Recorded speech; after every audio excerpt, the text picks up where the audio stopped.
owayengumvikeli we-Kaizer Chiefs u-Elmissie Dove ukholwa ukuthi isikhathi besilungile ukuthi u-Aiden McCarthy adlulele kwiqembu iSAPA FC elizabalazela ukungena kwi-UEFA Champions League. Lo mvikeli oneminyaka engu-22 okwazi ukudlala ezindaweni ezahlukene emuva uthole leli thuba lokuya e-Europe ngoJuni kulandela isizini emangalisayo ka-2025-2026 namakhosi.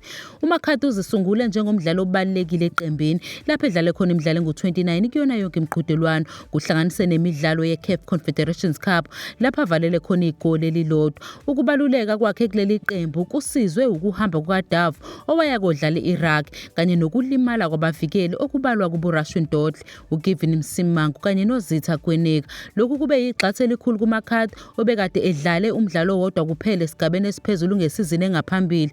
Usanda kudlala umzuzu owodwa kuphela lapho eqala ukubonakala kwi-UEFA Champions League ngesikhathi iSAPA ithela phansi iqembu laseWales iThe New Saints FC ngo-2-0 emdlalweni omlenze wokuqala enkundleni yasekhaya. uDove uyaliseka leli thuba yize uMcCarthy edlale isizini eyodwa kuphela egcwele ebholeni elikhokhelwayo. Lokhu kuhamba kwakhe kukhombisa indlela entsha entsheni yabadlali baseNingizimu Afrika efana noMohau Nkota nombekezeli Mbokazi abasheshe bayishiya ibhethwe Premiership ukuya emazweni angaphandle.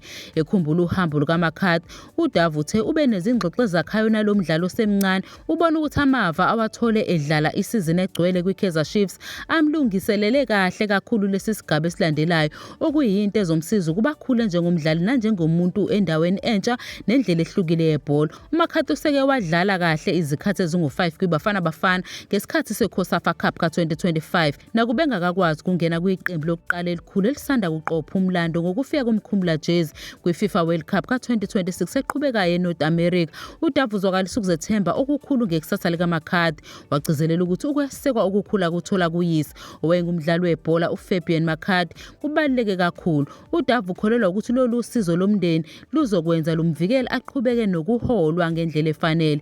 Ekugcineni uDove umfisela okuhle kodwa lo mdlali njengoba emele iNingizimu Afrika e-Europe. Waphawula nokuthi unethemba lokuthi uMcCarthy uzongena maduze eqembini lesizwe ngenxa yamakhono akhe.